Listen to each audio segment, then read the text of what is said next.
on this, get going. If you're welcome, this is the first time that you've ever seen me or you've ever heard of me. My name is Mark Buzan. I am the founder of the Society of Nonprofit Board Directors, a professional association, virtual association, people who serve on the boards of nonprofits, nonprofits, associations, cooperatives, and the like. I'm also the founder of a wonderful growing Facebook group, Nonprofit Fundraising Hackers as well, and father to a wonderful little 5-year-old named Simon, a wonderful little guy, and husband, a wonderful woman who supports me. It's been great, Carolina. So today's subject, again, if you're interested on this, if you're really interested on the fourth aspect that are necessary for how you can grow your revenues in a nonprofit organization, heart this, okay? Facebook in particular loves the hearts. They're a little bit poo-poo on the actual likes, the thumbs up. They kind of view that as so-so there. So joining you here from a number of Facebook, Periscope, later on to YouTube and LinkedIn as well. So today's subject, listen up, nonprofits, whether you like it or not, you are in the profession of sales. Yes, you heard it. Now, this goes against the grain, I think, in a lot of culturally this. I think some of nonprofit, my colleagues some of them will not like this. Some of them might tacitly say yes, but you can see and you can sense in the room the discomfort that exists on this. But there's no reason for this, really. Sales does not have to be sleazy. Let me tell you something. I am amazed, though, at how often I come across nonprofit organizations how few of them actually have a dedicated person in their organization solely towards business development like that. Some do it like this, but so many of them I come across actually have somebody who's just sort of dedicated on the side. This is something that they do off the corner of their desk, if you will. The executive director does a little bit of this. Or there might be a program person that does a little bit of this. In the association world, I'm amazed at this. And this doesn't make any sense to me because it really has the ability, if you've got a good functioning business development, if you've got revenues coming into the organization, it just allows you to be able to do so much more on this. If you hear me on this, if you're agreeing with this, heart this. Tell me what you think. Now, just a little bit of a backup on the housekeeping as well. Technology, unfortunately, doesn't really allow me to be able to comment with you and interact with you so much. If you want to leave a comment, leave it, and I'll interact with you afterwards. But if you want to interact live, there is a link down in the descriptor of there where you can join into the conversation via Zoom right now. So, getting back to this concept of how few organizations I see this being a problem with. It's like I said, it's on the corner of their desk. Founders of nonprofits, I find I'm just amazed by this. They get in love with the concept of their mission and what they're trying to do, and God bless you for it like this. But they woefully underestimate the importance of the time, resources, and skill development you have to do in going out and soliciting the help. Listen, it doesn't matter how great your idea is. It doesn't matter how many people you want to serve or what your greatest success has been in the community. If you don't have the ability to finance that campaign whatsoever or go after it, with the resources it is to staff up, which costs money, you're not going to be really doing any great service.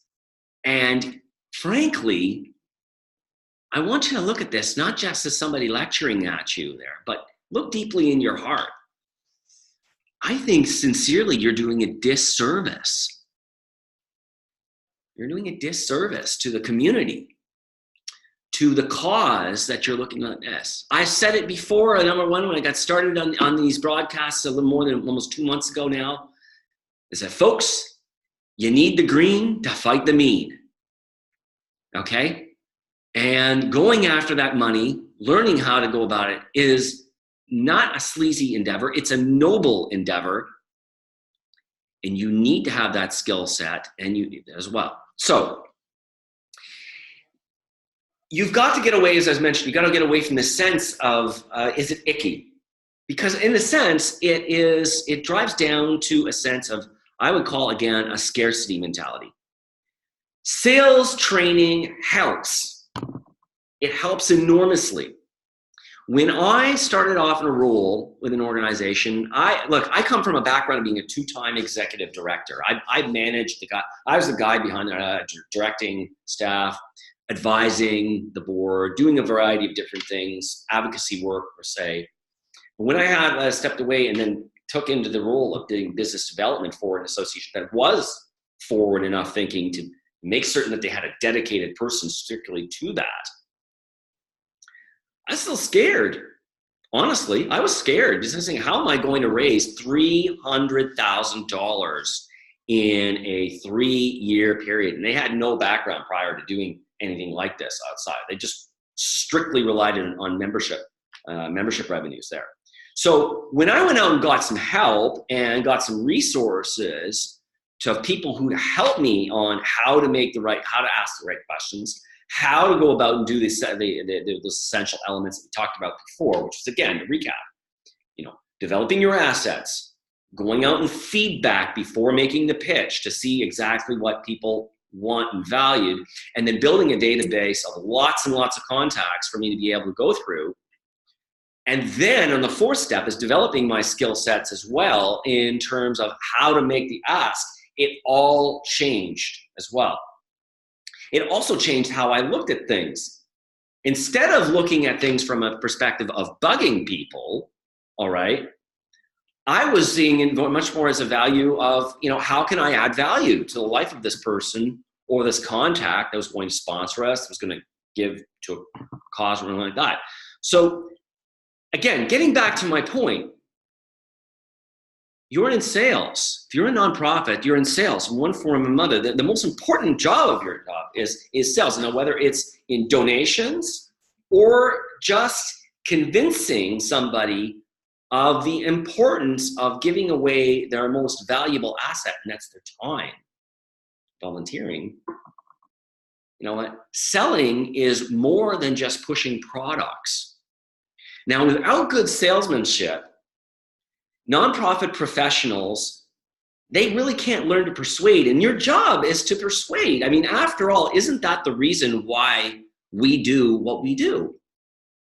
We're in this because we believe it's time and it's the right place to make this a better world as well. So what can you do, some tactics to develop a better sales mindset? The first thing is, you've got to develop what's called attunement.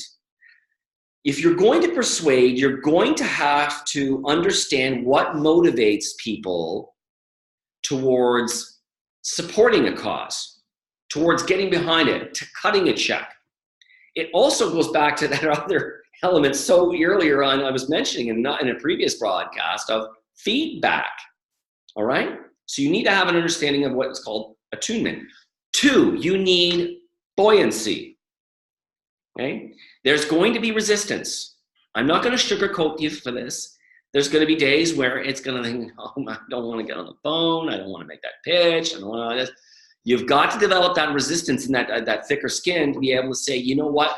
Maybe so-and-so is not ready to be able to support a cause. Maybe it isn't their thing. Or sometimes, often, it's just a question of maybe they like you, but it's just not the right time as well. So learning how to stay afloat, learning how to be buoyant is really important so that you can stay encouraged and motivated as well. And often enough, when people don't keep that motivation, it's, in my mind, as I said in a last broadcast, is that they've often put too much faith into one given prospect. They've said, my whole entire organization's survival depends on this person saying, this organization, this foundation saying yes. The survival or my self-worth as well depends on this person or this organization saying yes to us? Well, you need to have a much more degree of buoyancy. Third element that's so impelling, and the final one, is clarity, all right? You need the capacity to be able to describe very concretely how what you do aligns with what they're doing and how you can understand their situation in fresh new ways. Your most valuable asset is transforming lives, and that's largely what nonprofits do and what I love about them. Look, again, folks, I can't simply get into this much more. There's a lot more that I can talk, and it's a whole series of this. Selling essentially is not sleazy, all right? It's a noble pursuit. Now, I teach organizations, and professionals of board members, executive directors, development professionals as well, on how they can be more effective in making their ask. I teach them how to alter attune themselves to the desires of prospective benefactors, donors, what's wanted. 2, I dive in with them on how to make the pitch with optimism and to keep their optimism up. And 3, how to prepare themselves to make a pitch, yet at the same time, still being able to improvise. I know that sounds a bit counterintuitive, but there is a method in the madness to that. Now, you need these skills, folks. Too often, nonprofits just fall to the victim to the fact that if they build it, people will just sort of come. They focus 100% of their efforts on the service delivery and what kind of thing like this, without the factors of how they're going to be able to finance it as well. Okay, look, folks, I'd love to have more of this conversation. If you have any more questions on this, leave the comments down below, wherever you're watching in this broadcast from. Share this out, get the word out, and reach out to me, okay? Suffering, as I like to say, is optional. So that's the 4th element. Thanks so much, everyone.